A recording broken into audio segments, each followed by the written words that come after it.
Hi student, now today we have discussed about the civics.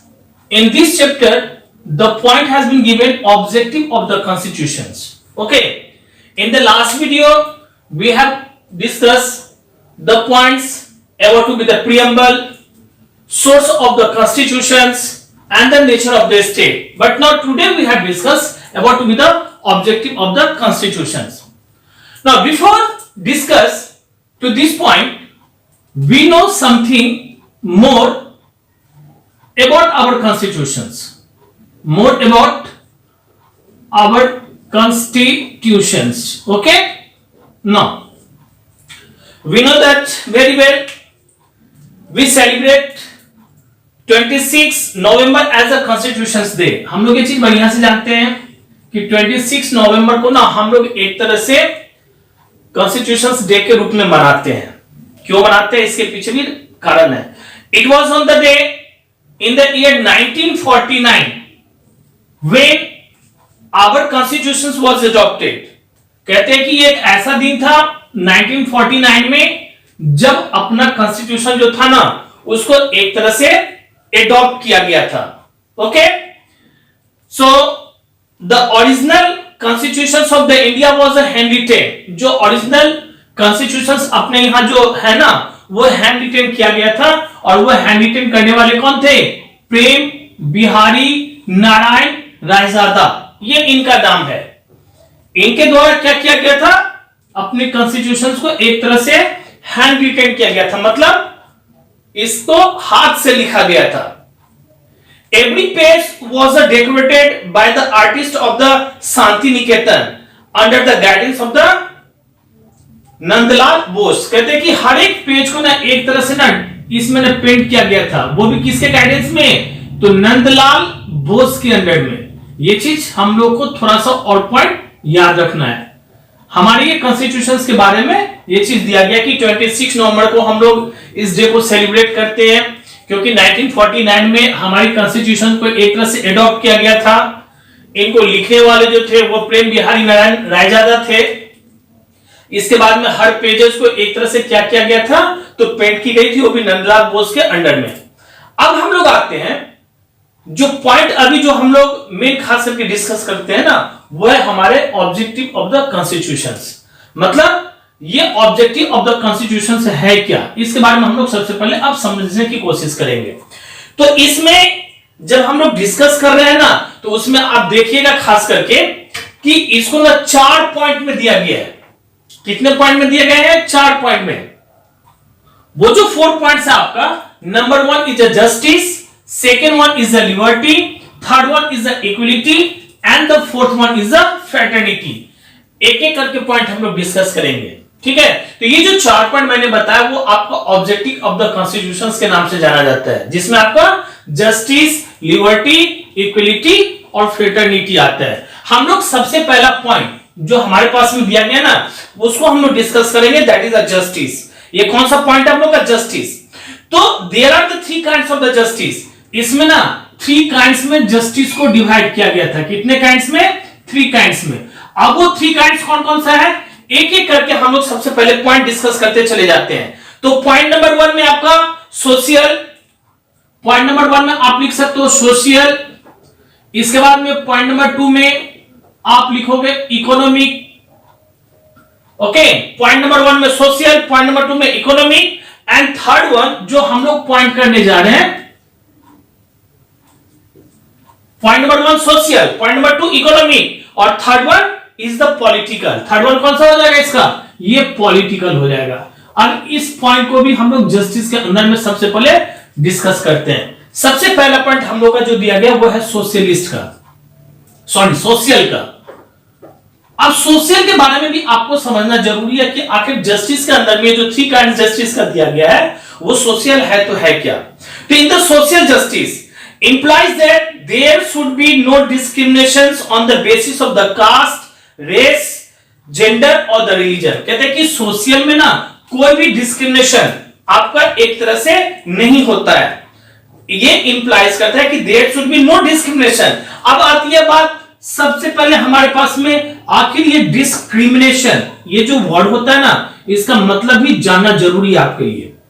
ये तो समझ गए हम लोग कि सोशल में खास करके जो पॉइंट दिया गया है कि इसमें जो है ना सोशल जस्टिस में ये इंप्लाइज करता है कि कोई भी डिस्क्रिमिनेशंस नहीं होंगी बेसिस ऑफ कास्ट के ऊपर में, बेसिस ऑफ रेस के ऊपर में, बेसिस ऑफ जेंडर के ऊपर में, या फिर बेसिस ऑफ रिलीजन के ऊपर में। अब आती है बात डिस्क्रिमिनेशन का। तो डिस्क्रिमिनेशन का मतलब होता है ट्रीटिंग वन पर्सन और ग्रुप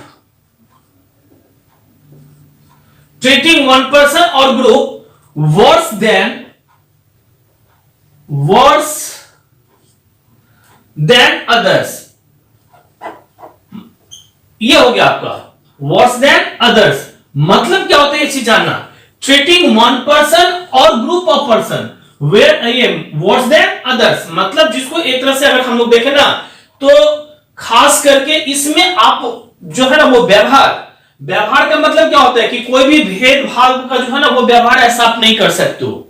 तो सोशलिस्ट में इसका कोई भी एरिया नहीं रहता है। तो नो डिस्क्रिमिनेशन इसमें दे दी गई है किस किस के ऊपर में, तो आपका कास्ट में, रेस में और जेंडर और जो लास्ट पॉइंट मैंने कहा था रिलीजन उसके ऊपर में। ये सारे के सारे आप सोशल के अंदर में लाते हो।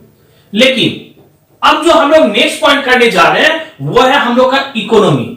अब इकोनॉमी जो पॉइंट दिया गया इकोनॉमिक का, इस जस्टिस में क्या होता है इकोनॉमिक जस्टिस में कि economic justice implies reducing the gap between the rich and the poor. मतलब इसमें जो गैप होता है एक तरह से किस किस के बीच में, बिटवीन रिच एंड पुअर,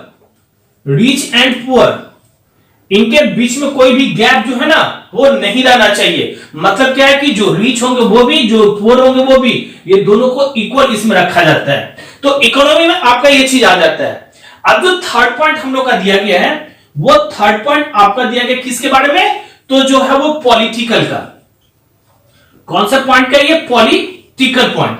इस पॉलिटिकल पॉइंट में क्या होता है, ध्यान से सुनना इस पॉइंट को, कि political justice implies that all citizen should have a equal opportunity to be the elected और to be the vote the irrespective of their caste, religion, gender, economics और स्टेटस और द एजुकेशन। कहते हैं कि political में ना खास करके आपको एक चीज याद रखना है कि इस जस्टिस में ये इंप्लाइज करते हैं कि जितने सारे सिटीजन होंगे उसके पास में इक्वल अपॉर्चुनिटी होगी। किस बात के लिए अपॉर्चुनिटी होगी, टू बी इलेक्टेड और द वोट, वो इलेक्ट कर सकता है या फिर वोट दे सकता है किसको, तो अपने रिप्रेजेंटेटिव को। किस तरह से, ऑफ देयर कास्ट के ऊपर में, रिलीजन के ऊपर में, जेंडर के ऊपर में, इकोनॉमिक स्टेटस के ऊपर में या फिर एजुकेशन के ऊपर में। ये सारा का सारा पॉइंट आपका पॉलिटिकल के अंदर में आता है। तो ये जस्टिस को तीन पार्ट में डिवाइड किया, एक सोशल, एक इकोनॉमिक और तीसरा जो था वो पॉलिटिकल। मैंने सोशल का भी, इकोनॉमिक का भी और आपका पॉलिटिकल का भी तीनों पॉइंट मैंने इसमें डिस्कस किया। Now second point, given able to be the liberty. अब जो दूसरा पॉइंट हम लोग का दिया गया है वो है आपका लिबर्टी के बारे में। जस्टिस तो हम लोग समझ लिए, अब आते हैं liberty. Liberty means what, it means that every individual is free to enjoy the basic rights and to live a life of the dignity. कहते हैं ना कि इसका मतलब यह कि हर एक इंडिविजुअल जो खास करके free to enjoy the basic rights, वो अपने राइट्स का बेसिक जो है ना, बेसिक जो राइट है वो खास करके उसका वो लोग क्या कर सकते हैं, एंजॉय कर सकते हैं। And to live a life of the dignity, और अपना लाइफ जो है ना वो सही से डिग्निटी से रह सकता है। तो डिग्निटी का मतलब ही होता है आपका डिग्निटी। डिग्निटी मींस इसको हम लोग एक तरह से कहते हैं कॉम, मतलब शांति से रहना। तो इस तरह से कोई भी पर्सन जो है ना वो रह सकता है। तो लिबर्टी के अंदर में हम लोगों ने ये पॉइंट ठीक से पढ़ा है इसमें कि liberty means that every individual is free to enjoy the basic rights and to live in a life of the dignity. The individuals right mentions in the preamble are the freedom of the thought. कहते हैं जो individual है ना, हम लोग जो है ना उसका राइट खास करके ये आपका मेंशन किया गया। किसमें मेंशन किया गया है, तो हमारी जो कॉन्स्टिट्यूशन है, संविधान है, उसके अंदर में। किसके बारे में, तो freedom of thought, expression, belief, faith and worship, ये सारे के सारे चीज राइट्स आपके बारे में कि आप सही से फ्रीडम है आपके पास में थॉट करने का, एक्सप्रेशन करने का, इतना ही नहीं बिलीफ करने का, फेथ का और वर्शिप का। इस तरह से कोई भी पर्सन अपना इसके अंदर में रह सकता है, इसे ही हम लोग लिबर्टी के नाम से जानते हैं। तो ये आपका लिबर्टी था। अब हम लोग जो अगला पॉइंट जाएंगे वो इक्वलिटी में, थर्ड पॉइंट हम लोग का जो इक्वलिटी का था। तो इक्वलिटी का अर्थ ही होता है equal, that means all the citizens are equal before the law and enjoy the equal protection of the law. कहते हैं कि इसमें क्या है कि जितने भी सारे सिटीजन्स होते हैं ना, दे आर इक्वल, कहां पे होगा तो before law and enjoy the equal protection of the law. ये लोग लॉ के बिफोर में सब इक्वल है, और इतना ही नहीं बल्कि ये लोग इक्वल प्रोटेक्शन जो है ना लॉ का, उसको भी एक तरह से वो लोग क्या कर सकते हैं तो एंजॉय कर सकते हैं। ये आपकी इक्वलिटी के अंदर में आता है।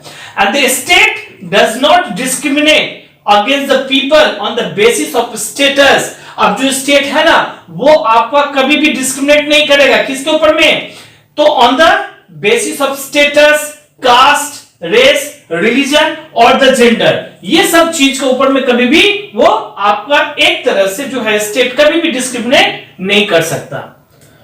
अब हम लोग जो लास्ट पॉइंट हम लोग का दिया गया फ्रेटर्निटी, इसके बारे में भी समझेंगे। कहते हैं कि फ्रेटर्निटी का सबसे पहले हम लोग मीनिंग जाने कि आखिर ये है क्या। इसका मीनिंग होता है it means that the feeling of the friendship and support between the people in the same group. कहते हैं एक तरह से फीलिंग ऑफ फ्रेंडशिप का होना, वो मतलब फ्रेंडशिप का फीलिंग होना और सपोर्ट करना किसको between the people in the same group. अगर एक ही ग्रुप में अगर सब रहे ना तो उसमें सपोर्ट करना। तो इन दिस में अगर हम लोग कहें ना तो इसको एक तरह से भाईचारा का भी नाम दिया जाता है फ्रेटर्निटी को। तो अब इस फ्रेटर्निटी के अंदर में अगर आए तो India is a country of the diversity. कहते हैं कि इंडिया जो है ना अपनी कंट्री वो एक तरह से डाइवर्सिटी के रूप में जाना जाता है। ठीक है, अब डाइवर्सिटी ये तो हम लोग समझते हैं कि डाइवर्सिटी क्या होती है। तो fraternity as a mention in the preamble stand for a sense of the common brotherhood. और कहते हैं ये तरह से स्टैंड है किस चीज के लिए जाना जाता है तो sense of a common brotherhood, मतलब ब्रदरहुड का अर्थ होता है भाईचारा, वो सभी का जो है ना वो एक तरह से कॉमन ब्रदरहुड होना चाहिए।